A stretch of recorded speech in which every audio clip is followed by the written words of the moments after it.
I'd now like to share the best coaching advice you're ever going to get in this or perhaps any other lifetime.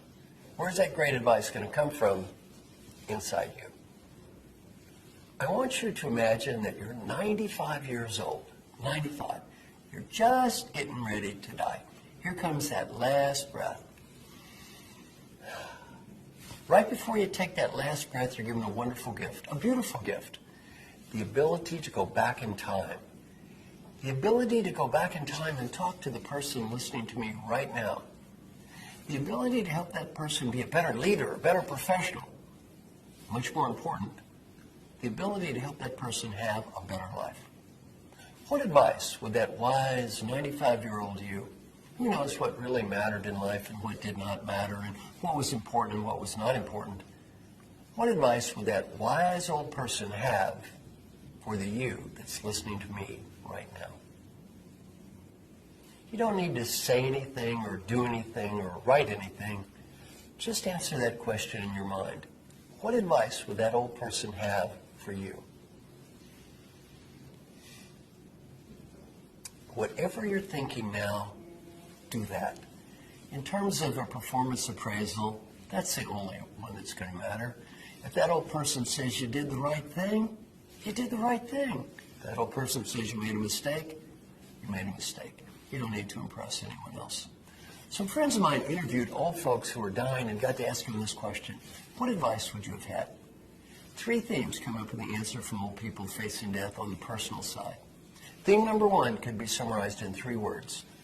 Be happy now. Not next week, not next month, not next year. The great Western disease is sweeping the world. What is that great Western disease? I'll be happy when? When I have the money, the status, that I will be happy when. We all have the same when. That 95-year-old person facing death, that is when.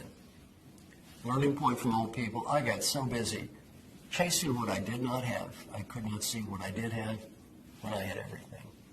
My guess is you're one of the luckiest people that ever lived. You probably have friends, family, interesting work. Relative to me, you probably have youth. You have it all. Don't get so wrapped up looking at what you don't have. You can't see what you do have. I've asked thousands of parents around the world, I say, complete the sentence with one word. When my child grows up, I want my child to be. One word comes up in the answers from parents. One word more than every other word combined, no matter what country I'm in. What's that one word? Happy. Want your kids to be happy? Want your parents to be happy? Want the people that love you to be happy? Want the people that respect you at work to be happy? You go first. You be happy. Learning, too, from old people facing death on the personal side, friends and family. You probably work for a great company. I'm going to help you. When you're 95 years old and you're on your deathbed and none of your employees are waving goodbye, you start to realize, these friends and family, they're kind of important. They're the only ones that seem to matter a whole lot today. And learning point number 3, if you have a dream, go for it. Because if you don't go for it when you're 45, you may not when you're 55, and you probably will not when you're 85. And it doesn't have to be a big dream, maybe a little dream. Go to New Zealand or speak Spanish or play a guitar. Other people think your dream is goofy. Who cares? It's not their dream, it's your dream. It's not their life, it's your life. Had a very fun, have fun. Life is short.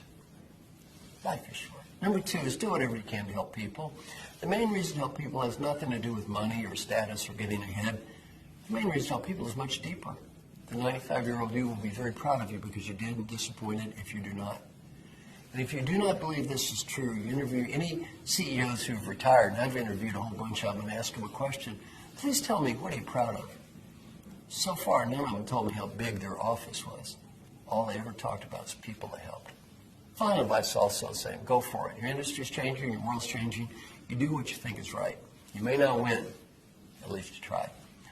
Old people, we almost never regret the risks we took and failed.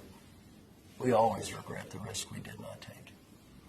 And in my role as an educator, as a coach, I got one simple mission. That's to help you have just a little bit better life. So I hope that something I've said or done helps you have just a little bit better life. Thank you very much.